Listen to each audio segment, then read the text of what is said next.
Hola, ¿cómo están? Soy Carlos Adriancén y estamos regresando a las columnas en el Montonero. A esta serie la llamaremos las columnas del 2024, adelantándonos un poco a la temporalidad.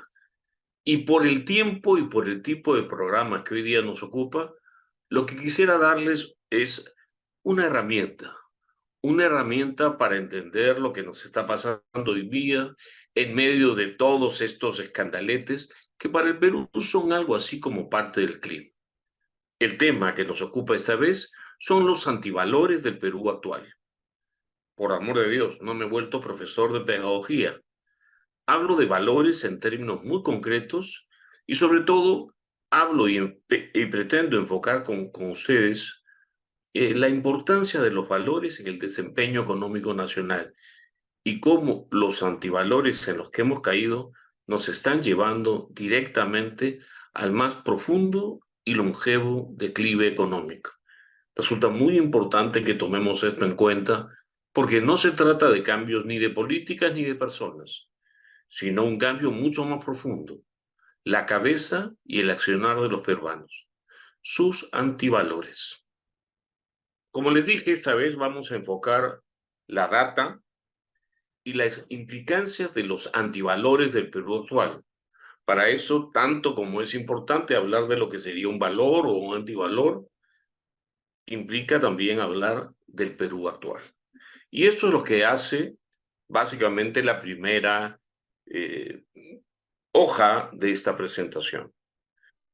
El Perú es un país hermoso que se está alejando sostenidamente del desarrollo económico. En algún momento, después de los años 80, comenzamos un proceso de recuperación de nuestro desarrollo relativo que hemos detenido y congelado a un valor grosso modo equivalente a un tercio de lo que fue cuando el Perú nace hace 200 años. Nos estamos alejando del desarrollo. Y es bueno preguntarnos por qué. Lo primero que me atrevería a decirles es que, más allá de todo lo que hablemos de coyuntura, los antecedentes de la situación macroeconómica actual nos contrastan nítidamente que vivimos tiempos de resurgimiento de dos vocablos muy desafortunados: el estancamiento económico, ese que genera pobreza, tal como muestra la presentación, pero también la inestabilidad nominal, la inflación, que sistemáticamente le roba al pueblo y las empresas. Y digo esto último, consciente de los esfuerzos que hacen algunos sectores de lo que llamaría la burocracia moderna, porque esto no suceda. El primer gráfico es uno que usted rara vez va a ver. Describe los flujos de comercio y de inversión en el Perú per cápita en dólares constantes, y aunque parezcan dos líneas, una de color azul y otra de color violeta, descubre una idea contundente respecto al perfil actual de la economía peruana. Eh, Acumulamos muy poco, invertimos muy poco, nuestra formación bruta de capital bordea en la actualidad los $1.000 del año 2015, una tasa inferior al 20% del producto, cuando deberíamos estar cuando menos en el doble. La razón para esto es la sucesión de errores de política económica y de desmantelaje, si cabe la expresión, o de destrucción institucional que nos caracteriza. En este tiempo, vale la pena destacar, tenemos lindos flujos de comercio exterior, lindos precios. De hecho, note la divergencia entre la línea azul y la línea violeta. En español sencilla le dice que es una economía extractiva, que no está apostando por el futuro, o, lo que es lo mismo, que tiene un futuro que no es precisamente encandilador. Y fíjese que trabajo con cifras de más de 20 años y tendencias que a todas luces venimos respetando para mal. Otro indicador importante en el perfil del Perú actual tiene que ver con el resurgimiento gradual de la inflación. Claro, el 2021 nos fue muy mal, cerramos el año en cerca de 9%, cerramos el año pasado en 4%, queremos cerrar este año básicamente en ese monto, pero esto implica el incumplimiento de la meta inflacionaria y pasa por entender que en algún momento, por ejemplo, la inflación al por mayor, gracias a los retiros de depósitos de la AFP y la erraticidad de la política monetaria se alejó mucho de la meta de 2% que por un buen número de años fue nuestra principal carta de presentación como una plaza confiable en la región. En el pasado nunca lo fuimos, pero digamos a partir de los 90 habíamos venido ganando esa fama. Lamentablemente, el resurgimiento resiliente y constante de la inflación todavía y lo largo que nos está tomando regresar al 2% muestra que el fenómeno de la inflación es un fenómeno duro de matar. Finalmente, el que usualmente presentamos como el principal conjunto de variables que se miden cuando se habla de la economía. ¿Cómo crece? Y eso es descrito en el siguiente gráfico por la barra de color naranja. Y eso muestra una economía que desde el año 2010 crece cada vez menos. Tenemos el efecto de una pandemia que hizo mucho menos daño que la política económica de Vizcarra, que implicó una profundización del totalitarismo económico y político en el Perú. Luego vino el rebote el año 2021 y luego volvimos a la realidad el año 2022 con un crecimiento magro.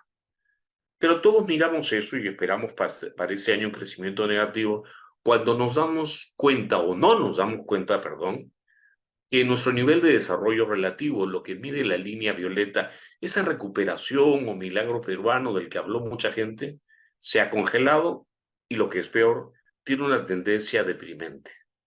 De hecho, el Perú, con un 10% de índice Ilarianov, muestra un país que ya dejó de ganar desarrollo económico, que tiene un momento actual que en realidad no es esperanzador y que ante cualquier recuperación de la economía mundial puede implicar un retroceso a niveles de desarrollo mediocres como los que tuvimos, por ejemplo, en los años 80. Ojo con ello, porque el momento económico actual es un momento, diría yo, en español sencillo, feo. Pero vamos a hablar de valores. Y cuando hablamos de valores, hablamos de dos estados que existieron antes de que exista el Perú. Me refiero al estado inca, una economía neolítica tardía, opresora, una economía de comando, aislada, que vivía básicamente bajo una perspectiva socialista. Tienen razón los historiadores que hablan del incanato como un régimen socialista, sobre todo por su altísimo grado de opresión económica y política. Los pueblos andinos no amaban precisamente a los incas. El incanato requería un enorme ejército e implicó para los habitantes de la zona pobreza y estancamiento proverbiales. Eso de un imperio feliz equivale a decir que en la tierra de Kim Il-jang, en Corea del Norte, que tiene básicamente el mismo modelo económico del incanato, aunque el subsidio chino, la gente es feliz. Y eso es más que discutible. Del incanato nos deja esa tendencia de esperar en un viracocha, un opresor maravilloso que, de hecho, de paso implica una receta que nunca funciona. Luego de los incas, por 3 siglos fuimos españoles. No fuimos colonias, como nos han mecido. En el mundo español, mercantilista, la opresión se da en beneficio de la extracción, en beneficio de los mercaderes de Túpac Amaru y 3 o 4 españoles, que eran tremendamente ricos, pero donde la economía no se desarrollaba. Nuestros dos antecedentes históricos más importantes, el incanato y el imperio español, son sinónimo de fracaso. El socialismo, como diría algún austriaco, tiene un cálculo económico imposible, no tiene buenas cifras que contrasten un alto dinamismo económico y las llamadas tierras españolas en América, que es España, cuando fuimos españoles, aplicaba una receta segura de desastre, el mercantilismo. Y así nace el Perú en los tiempos de nuestros caudillos.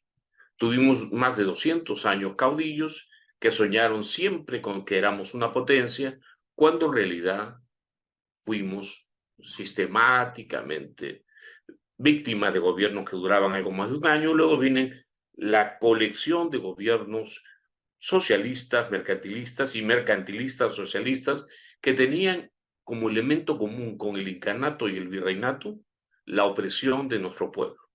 Definitivamente, si nacemos con un nivel de producto por persona cercano al 22% del producto norteamericano de la época, estamos en la actualidad en algo muy cercano al 9%. Nos hemos subdesarrollado en 200 años de historia. Le fallamos a quienes soñaron que el Perú iba a ser una suerte de potencia económica del Pacífico. Y de alguna manera esta presentación busca hacer una aproximación a los porqué de esta performance que usualmente los libros de historia no escriben. Los oficiales. Es importantísimo destacar que en nuestro tiempo de incas, al menos no éramos peruanos, nuestros tiempos en que este espacio fue ocupado por españoles y éramos españoles, y el tiempo en que somos peruanos, a partir de 1821, siempre hemos jugado con dos vocablos de marcado carácter extractivista: el socialismo, la antítesis de la libertad, y el mercantilismo, la opresión para beneficiar a algún aminito, siempre eh, opresor, siempre poco exitoso. Eso es nuestro antecedente. Esos valores, más la moda del progresismo de estos tiempos, consolida lo que vamos a ver la mayor parte de esta discusión. Pero ¿cuáles serían los valores de la burocracia peruana? Para ello me aprovecho de la data disponible desde 1996 hasta el año antepasado sobre lo que podríamos llamar una aproximación a la gobernanza peruana. Nos miramos al espejo gracias a las cifras que publica el Banco Mundial, por ejemplo, sobre cumplimiento de la ley o incumplimiento de la ley, sobre integridad o corrupción burocrática, sobre calidad regulatoria, sobre efectividad del gobierno y otras variables que reflejan cómo realmente somos. Sí, los peruanos somos pobres y nos creemos ricos. Somos como ese peón de la figura que se cree el rey del tablero. Cuando hablamos de valores, tengan muy en claro, hablamos de cosas muy lindas. En una reciente encuesta de Ipsos vemos una tabla como esta, publicada por el Bicentenario, en que dice que los valores que querríamos practicar implica respetar a todos por igual, a los delincuentes y a los no delincuentes. Trabajar juntos por un futuro mejor. ¿Qué es futuro mejor? Pregúnteselo a Kim Il-sung. Cuidar el entorno y la naturaleza, resolver los problemas sin violencia, esforzarse por hacer bien las cosas, bla, bla, bla. Yo me quedo con la visión de uno de los más brillantes peruanos de todos los tiempos, don Miguel Grau Seminario. Miguel tenía muy claro lo que eran los valores a los que debía aspirar el Perú, valores judeocristianos: la democracia, la libertad de las personas, la justicia, la fortaleza del país, el respeto, solidaridad, honestidad, caridad, tolerancia, responsabilidad, deber, modestia, prudencia, etcétera, etcétera, etcétera. Como usted puede notar, estimado televidente del Montonero, tengo mis valores preferidos. Pero cuidado con no caer en esta trampa, porque los valores del país son tremendamente importantes. Y lo que quiero mostrarles esta noche en esta presentación es mirar los valores bajo una perspectiva menos retórica y más concreta, menos no epistémica y mucho más epistémica, seria, científica. Lo primero que hacemos los peruanos cuando hablamos de valores es cerrar los oídos. Somos maravillosos. Comemos ceviche. Y tenemos equipos que tienen alguna posibilidad matemática de un triunfo en una clasificación. Pero las cifras que publica el Banco Mundial sobre gobernanza nos cuentan lo que no queremos ver. ¿Y qué es lo que somos? Comenzaré con la viveza peruana.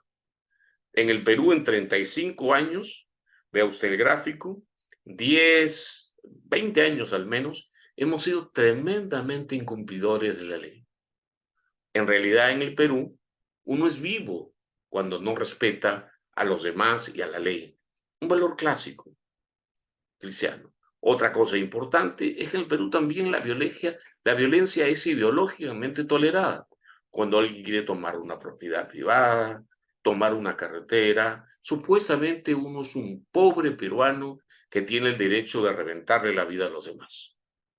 Eso es un indicador que destruye toda la institucionalidad y la predictibilidad del país. Vean ustedes que la mayor parte de nuestra historia es bastante mala, asegurando un entorno libre de violencia, de terrorismo y con una estabilidad política como la que mide el Banco Mundial. Lo mismo sucede con la calidad regulatoria, pero me puede decir, mirando cuidadosamente los gráficos, yo noto que tanto en el caso de violencia ideológicamente tolerada o de viveza en términos de incumplimiento de la ley, siempre caemos en rangos normalizados negativos. Nótelo. Mire acá usted, siempre salimos jalados. Si miramos el caso de la violencia, siempre salimos jalados. Estos indicadores que se calculan entre 3 y -3 nos ubican mundialmente en términos del cumplimiento de esos valores. Somos muy buenos cumpliendo antivalores, valores destructivos. Somos desastrosos cumpliendo valores de los que producen desarrollo.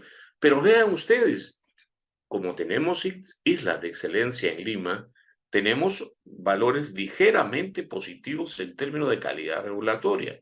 Existe la Superintendencia de Banca y Seguros, existe la Contraloría General de la República y un montón de oficinas fichísimas en Lima que nos ubican por encima del promedio, algo así como con un 11 de nota, con lo cual creemos que tenemos un Estado moderno, pero un Estado moderno, no corrupto, se construye justamente por notas altas, en todos los rubros. Es decir, el punto 5 que tenemos en promedio en calidad regulatoria casi es un aderezo. Igualmente, bajo estas características de gobernanza, el Perú es un país tremendamente inefectivo. Siempre el Estado ha frustrado a la gente.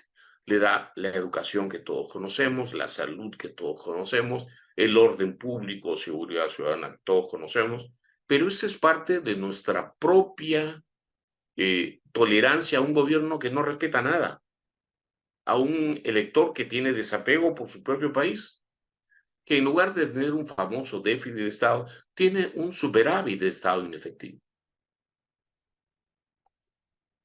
No, estimado televidente del Montonero, esta no es una pareja, sino trata de describir la noción de una coima. El azul, el ciudadano azul, está coimeando al funcionario público por un permiso. Y en corrupción, estimados televidentes, somos ciegos, en promedio. Tenemos sí un superávit de corrupción burocrática. Siempre hemos tenido profunda corrupción burocrática y año tras año, en los 20 y tantos años de la muestra, hemos sufrido tener un gobierno que mal asigna recursos y vende instituciones. Esto tiene una clara asociación con las otras variables de gobernanza enfocadas. La corrupción tiene una relación con la calidad regulatoria, con el hecho de que la ley no se cumpla desde el Estado y de los privados. Tiene mucho que ver con la corrupción burocrática y sobre todo con un país que no oferta el bien público por excelencia, que es la estabilidad política y la ausencia de violencia, como para que nos podamos desarrollar. Estimados televidentes del Montenegro, aquí no hay sorpresas. Un país con estos indicadores es una desgracia. En el Perú, en este gráfico bonus, todos hablamos de corrupción. En este ejercicio, yo trato de molestarlos, bajo la popular premisa de que mi corrupto es bueno. Tu gobernante corrupto me apesta. Lo que hago en este ejercicio es usar las cifras del Banco Mundial y los promedios en el periodo en que gobernaron todas estas personas. No mide un ranking de violencia de las personas, o de corrupción, perdón. Mide el nivel de corrupción de acuerdo al Banco Mundial o de control de corrupción del Banco Mundial es los gobiernos de Sagasti, Kuczynski, Vizcarra, hasta García Pérez, que como muestra la muestra. Contra más larga es la barra, más corrupto es el régimen que presiden estos señores.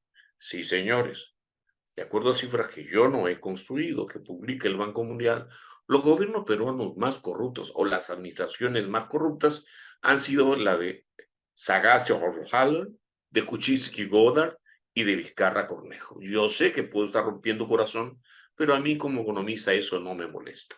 Y los campeones de la pureza son Fujimori, Toledo y García.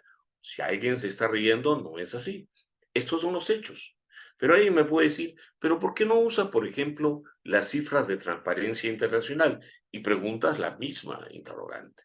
¿Cuál fue el gobierno reciente más corrupto? Con otra fuente. Esta vez comparo Banco Mundial con Transparencia Internacional. Y los grandes honrados son los mismos y los grandes corruptos en términos de microcorrupción, que es el grueso de la corrupción de este país, son también los mismos. No hay mucho que discutir acá. Los últimos gobiernos son los más corruptos. Aunque usted no lo crea, ninguno es diáfano y puro. En todo momento tuvimos indicadores de corrupción burocrática alarmantes y destructivos. Para un poco entender mejor esta observación, es bueno hacer algunas comparaciones globales entre lo que serían valores y antivalores. Bueno, utilizo aquí una muestra de 24 países que aparece en la presentación, un porcentaje significativo de la economía mundial, y les dejo una primera observación. Contra más pobre es un país, es porque es más burocráticamente corrupto. Porque, señores, la corrupción a secas es una farsa. La corrupción es un fenómeno burocrático, téngalo muy claro. Existe corrupción porque hay coimeros, coimeados o cómplices. Y la observación clara es que es un fenómeno que se combate y se resuelve vía la burocracia. Los privados involucrados en casos de corrupción son delincuentes que deberían pudrirse en la cárcel y para ello requeremos una institucionalidad. Pero tengamos claro, nuestro nivel de vida a nivel global divide dos mundos, los países pobres y corruptos y los países más ricos, bastante menos corruptos burocráticamente. La corrupción es tremendamente importante. Esta es una muestra de 42 países. He hecho este mismo gráfico para 172 y el ajuste es todavía mejor. La corrupción es el peor de los venenos. Y aunque el buen AMLO dice que la corrupción puede ser buena o el narcotráfico son buenos, la evidencia empírica deja suerte de mala copia de Mario Moreno en el más grande ridículo estadístico. Uno de nuestros principales enemigos institucionales o nuestros peores antivalores es la tolerancia que tenemos respecto a la corrupción. De hecho, el incumplimiento de la ley es igualmente una línea que divide el mundo entre los países ricos, que son muy respetuosos de la ley, y los países pobres, donde la institucionalidad hace que la ilegalidad no sea solo una desgracia, sino sea tolerada. Nuevamente, a nivel global, la ausencia de violencia es otra línea. Contra más violento o contra más violencia se tolera un país, más pobre, más desgraciado es. Y contra más respeto a la oferta del orden público, del bien público llamado orden, mejor le va a su pueblo. Finalmente, la calidad regulatoria es otra línea. Para ello basta con mirar Argentina, Bolivia y Venezuela, donde la calidad regulatoria es un desastre, y compararlos con países del primer mundo, donde esto no sucede. Finalmente, todos creemos que el gobierno debería darnos los servicios que nos da el gobierno en Finlandia, en Noruega, en Suecia, países con alta libertad económica y política, pero que se llaman socialistas, algo que nunca entenderé, y muestra que también, contra más rico es un país, mayor efectividad tiene su gobierno. Y donde más se le necesita, en los países más pobres, la efectividad se ve destruida por el incumplimiento de la ley, por la corrupción, por la pésima calidad regulatoria. Cualquier parecido a lo que sucede en países como Perú, como Venezuela, como la Argentina, no es casual. Volvamos a ver la información que hemos visto en términos del caso peruano. Desde chicos nos enseñó que el más vivo copia y el tonto trabaja. Y es uno de los antivalores que más nos caracteriza. La deshonestidad no solamente es aceptada, las chicas prefieren eso. Aunque sea muy duro decirlo, es así. El vivo florece en este país mientras el país se hunde. En este gráfico comparo dos perdedores, Perú y la Argentina, con dos países desarrollados como Australia o Dinamarca. Y el gráfico se explica por sí solo. Los países con antivalores, los de la parte inferior del gráfico, son mucho más pobres. Su producto por persona es muchísimo menor. En una comparación de 65.000 con 7.000 entre Dinamarca y Perú, por ejemplo. Otro valor que nos caracteriza es que no respetamos la ley. Un rojo es casi una cosa decorativa en el tráfico limeño. El incumplimiento es valorado. Los índices de cumplimiento de la ley en el Perú son casi escandalosos. Cuando uno cumple la ley o pide caminar por un crucero peatonal, uno es un baboso.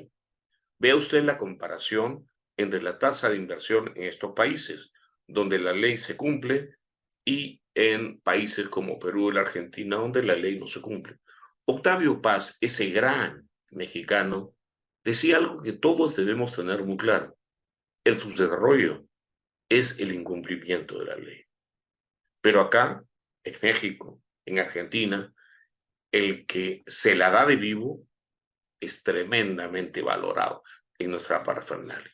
Otro elemento que nos caracteriza es que pobrecita la gente del barrio chino tiene derecho a protestar y destrozarle la vida a todos los que quieren salir de la ciudad de Ica. Nuevamente, si comparamos cómo evoluciona en 2 décadas la estabilidad política y ausencia de violencia entre países perdedores y países ganadores, a nadie le va a sorprender que la inflación en los países donde no se tolera la violencia, donde el orden público se respeta, es baja.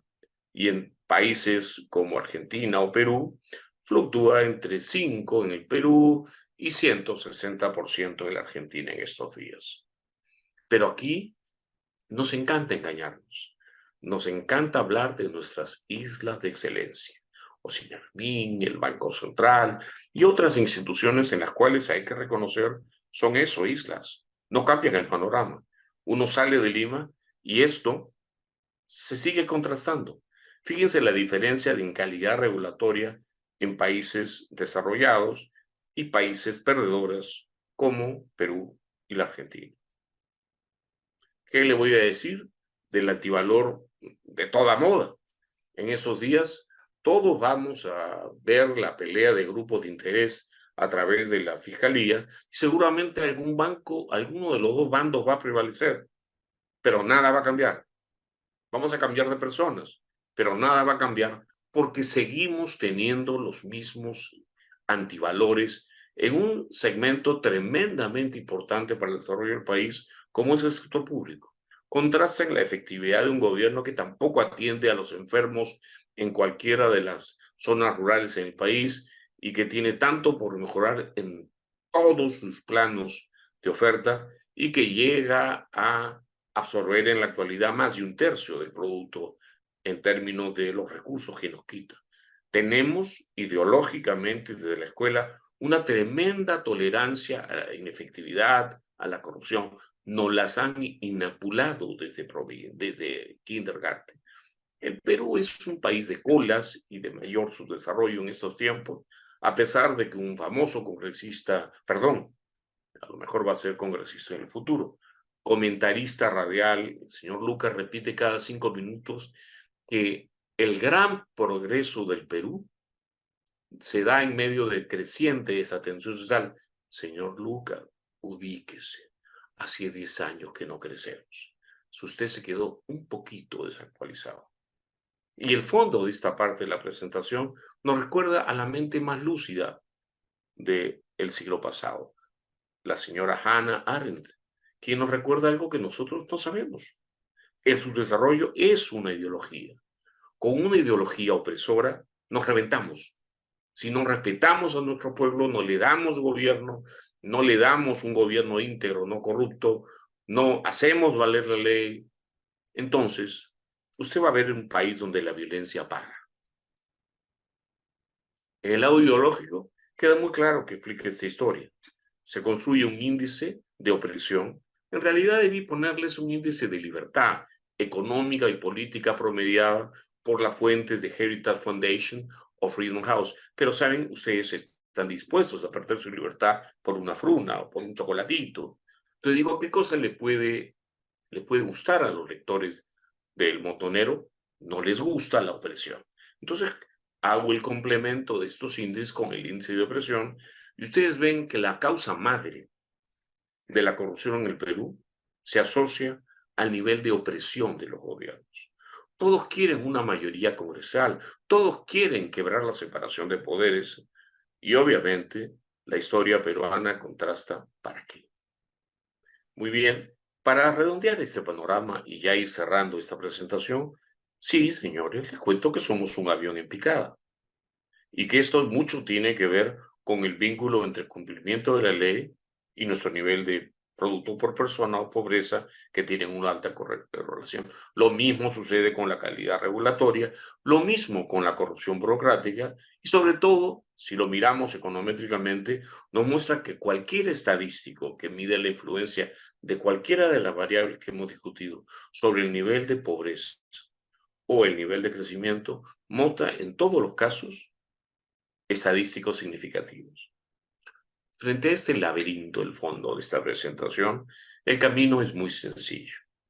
La izquierda y el progresismo nos ha llevado discretamente a un mundo de antivalores, donde actuar mal, poco frugalmente, poco respetuosamente con el pueblo está bien, y el camino de salida es muy sencillo.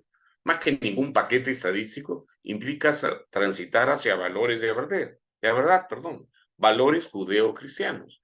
Y eso me permite compartir con ustedes esta conclusión. La evidencia que hemos revisado contrasta que en los últimos 35 años el fracaso y la falta de integridad y el fracaso de la lucha contra la corrupción reflejan directamente los valores socialistas, mercantilistas que han sellado nuestra historia y nuestro gobierno republicano. Si no enfrentamos esto, señores, la corrupción burocrática persistirá y el subdesarrollo persistirá como una recurrente influencia negativa. No se olvide, no es Toledo, no es Spider-Man, no es Castillo, es usted. La corrupción es un fenómeno micro y todo cambia en el momento que usted respete la ley, en el momento que no acepte corrupción, en el momento que exija al gobierno efectividad, que pida una regulación que no lo destruya. En fin, requiere que usted cambie, más que esperar que una de estas rencillas termine beneficiando a uno u otro banco. A modo de epílogo, les recuerdo, somos lo que hacemos, somos nuestros valores. Hemos tendido a mirar hacia afuera, supuestamente a los empresarios malvados o a los presidentes corruptos. La corrupción burocrática y el atraso nacional obedece o refleja directamente la forma como nos comportamos. Y la forma de rebatir esto comienza por casa, dentro de la cabeza de cada uno de nosotros, exigiéndonos y comportándonos como ciudadanos. Usted verá un país completamente diferente. No espere a Viracochas, que seguramente podría haber sido un gran coimero. Buenas noches.